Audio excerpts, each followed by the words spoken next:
ತಟ್ಟೆನೇ ಎತ್ತಿಟ್ಕೊಳ್ಳಿ.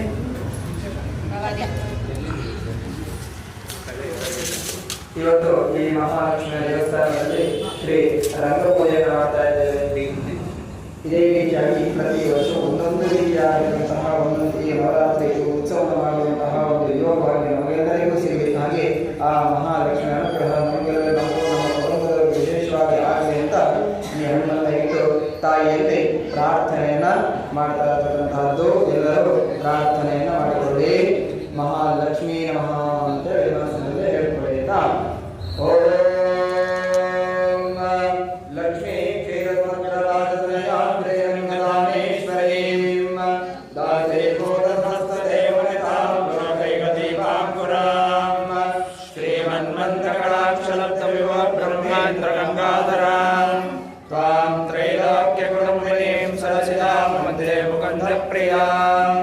सिद्धलक्ष्मीर्मोक्षलक्ष्मी Jayalakshmi Saraswati Sreelakshmi Varalakshmi